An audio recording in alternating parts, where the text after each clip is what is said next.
দেশের পরিস্থিতি তো খুব খারাপই। এই চৌরাস্তা মোড়ে এত এত মানুষের মাঝে যদি কুবাইত হয়ে যায়, তাহলে মানুষের তো জীবনের কোনো নিরাপত্তা নাই, যে কেউ যে কোনো জায়গায় কুবাইতে পারে।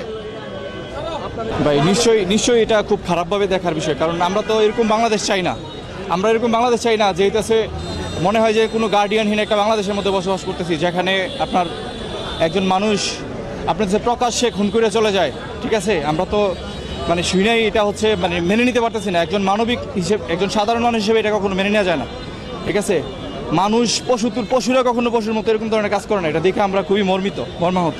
আসলে আমি তো যদিও পুরো ঘটনা দেখি নাই, কিন্তু চৌরাস্তার মতো এরকম একটা জায়গার ভিতর তাও অবশ্য প্রশাসনের ব্যর্থতা তো আছে, প্রশাসন অবশ্যই ব্যর্থতা, বড় ব্যর্থতা আছে। তাও জিনিসটা এমন না যে কয়েক সেকেন্ডে করছে, জিনিসটা মিনিমাম তো কয়েক মিনিট কোপানো লাগছে।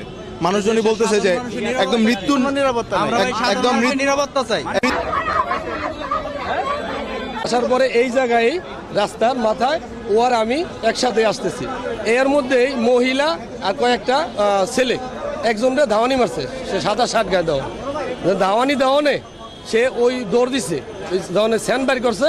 ওই ছেলেটা তো বাঁচার লাগে দৌড় দিছে, তখন ও আমার কাছেই, ও হঠাৎ করে পিছ দিয়ে দৌড় দিল।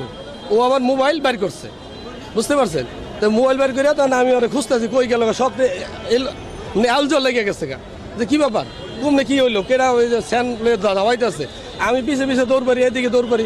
পরে শুনি যে এই জায়গায় আইসা এই দোকানের মধ্যে তারা কোবাইতেছে। তখন আমি ওই দূরে যে ব্যাপারটা কি, তখন আমি তো এখানে আসতে পারতেছি না। তখন আমি সাথে সাথে পুলিশের গাড়ি এখানে থাকে, আমি পুলিশের জন্য খোঁজ করতে যাই। না পাইয়া আমি সাথে সাথে বাসন থানার ওসিকে আমি ফোন করি। ফোন করার পরে সে বলছে যে আমি টিম পাঠাচ্ছি। এইটুকুই জানা, পরে তো সে দইলা পড়ে যায়। ভাই আমি দেখছি, আমি চা বানাইতেছি, পরে ওই ভাইয়াটা দৌড় দিয়ে দোকানে ঢুকছে, আর 5 জন ব্যক্তি রান্দাও চাপাতি আর ওই চুরি নিয়া মানে ওইখানে 2-3টা কূপ দিছে। কূপ দেওয়ার পরে যে আমি বলছি এই ভাই আস্তে আস্তে ভাই মাফ করে দেন, যারা হয়েছে না হয়েছে পারাম করতে মাথার চুত আমার কইতেছে মাথার চুত একটা কূপ মারবো, কূপ মাইরে একেবারে গার ফালাই দেবো। পরে আমি আমার মতন মানে ভয় পাইয়া আমি মনে করি নিচে মানে থমকাই গেছে আর কি। পরে কি হয়েছে ভাই আমি আর মনে করেন যে আমি আর 5 মিনিট পর্যন্ত গেলে ওই হয়নি গেলে মানে বসে আসছিলাম, মানে পরে কি হয়েছে আমি আর কিছু বোঝা যাচ্তাম না বড় ভাই। বিষয়টা কীভাবে নিব আসলে আমরা দেখেও পুরো আতঙ্কের ভিতরে আছি। যেমন একটা ঘটনা এইভাবে চৌরাস্তার ভিতরে ঘটছে, কারণ সাধারণ মানুষ চলাফেরা করতে আতঙ্কের ভিতরে থাকে।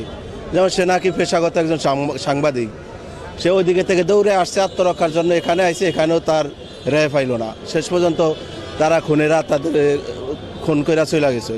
আসলে এরা তো সঠিক তদন্ত কইরা যারা এটার সাথে জড়িত ছিল তাদেরকে আইনের আওতায় আনাই আমি সবচেয়ে ভালো মনে করি।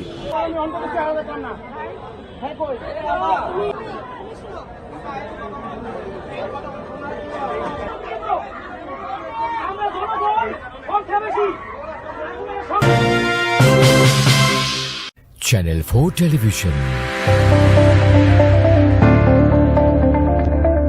4G মোবাইল নেটওয়ার্কের সাথে প্রযুক্তি মিলিয়ে চলছে আমাদের পরীক্ষামূলক সম্প্রচার।